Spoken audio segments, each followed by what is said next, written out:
پڑے. صاحب تذکرۃ الاولیاء لکھتے ہیں جب منصور نے ان الحق کہہ دیا, حضرت جنید بغدادی نے فتوے پر دستخط کر دیے اور ان کو پھانسی پر لٹکایا جانے لگا.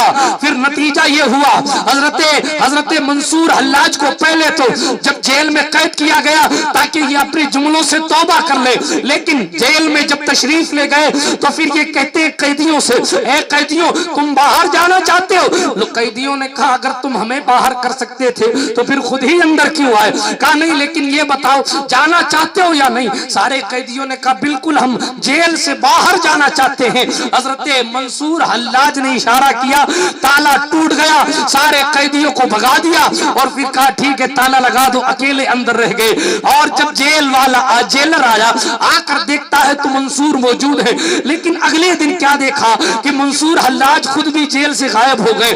اب خالی جیل موجود ہے, اندر منصور موجود نہیں ہے. اللہ اکبر, بڑا پریشان ہوا, اپنے خلیفہ کو جا کر کہا مگر غائب جو بندہ ہو گیا اس کو تلاش بھی کرے تو کہاں کرے.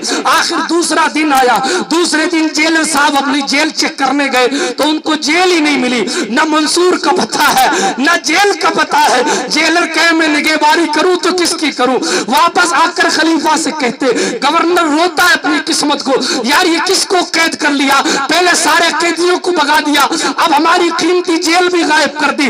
مگر تیسرا دن آیا تو جیلر نے دیکھا منصور بھی موجود ہے اور جیل بھی موجود ہے. پوچھنے لگا حضور ماجرا سمجھ نہیں آیا, آپ سمجھا دو.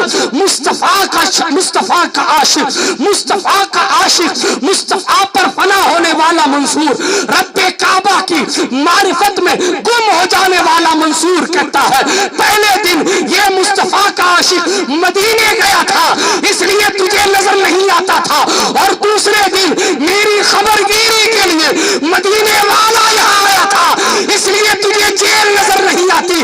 مگر میرے مصطفیٰ نے کہا منصور شریعت کی حفاظت کے لیے تجھے بھی رہنا ہے, جیل بھی رکھنی ہے, اور تار پہ لٹک کے وفا کا پرچم لہرا کے میرے نام پر قربان ہو جانا ہے, اس لیے تیری جیل بھی موجود ہے اور اللہ کا منصور بھی موجود ہے.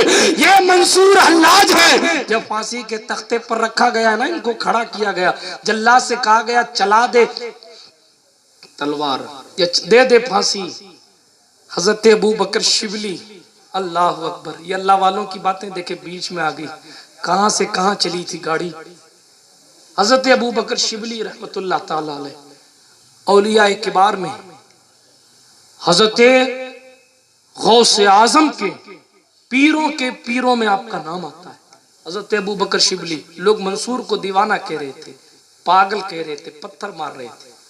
پتھر کھاتا ہوا منصور سر جھکائے ہوئے اللہ کا ذکر کر رہا ہے, لیکن ابو بکر شبلی نے ایک گلاب کا پھول پھینک کے مارا تو حضرت منصور حلاج کو جلال آ گیا اور ناراض ہو گئے.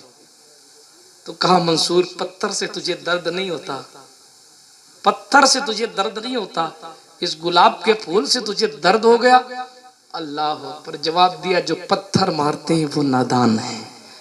شبلی تو جانتا تھا کہ میں کون ہوں پھر بھی پھول مار رہا. شبلی جانتا تھا. اور پھر آگے کا جملہ سنیے, آگے یہ ماجرا ہوا. حضرت سید الطائفہ جنید بغدادی نے ابو بکر شبلی سے کہا تجھے اللہ کی معرفت کی منزلیں پوچھنی ہے تو جا منصور کی زندگی کے کچھ لمحے باقی ہیں پوچھ لے. جس نے دستخط کیا تھا پھانسی پر, جس نے دستخط کیا تھا پھانسی پر, وہ بندہ کہتا ہے کہ اللہ کی معرفت کے راستے اگر ابو بکر تجھے پوچھنے ہیں تو جا کر منصور سے پوچھ لے. اللہ اکبر.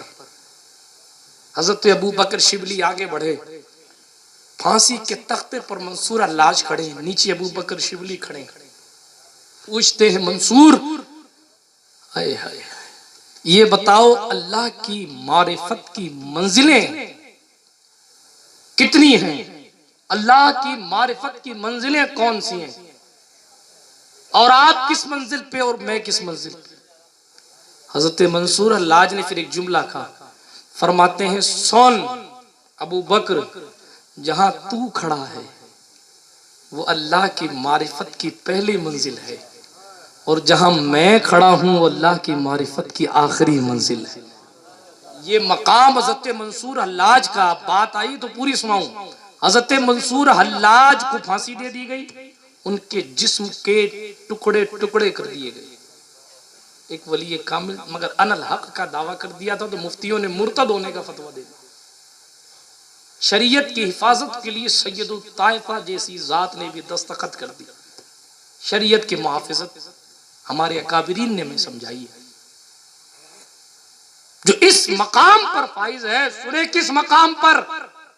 انہوں نے اپنے خادم کو کہا تھا مجھے کاٹا جائے گا، میرے گوشت کے ٹکڑے ٹکڑے کیے جائیں گے اور جسم کے ہر ٹکڑے سے ان الحق کی صدا ہے، مجھے جلایا جائے گا، جلا کر میری خاک کو دجلہ کے سمندر میں ڈالا جائے گا، اور جب وہ خاک سمندر میں ڈالی جائے گی دریائے دجلہ افان مارے گا، قریب ہے کہ پورا بغداد بہہ جائے گا، پورا بغداد بہہ جائے گا۔ مگر سن خادم، جب جیسے ہی میری خاک، یہ حکومت والے، یہ علماء جیسے ہی میری خاک دجلہ میں ڈالے، میرا یہ کرتا تو دریا کے کنارے رکھ کے کہہ دینا اے سمندر تجھے منع کیا ہے منصور نے کہ اس سے آگے مت بڑھنا۔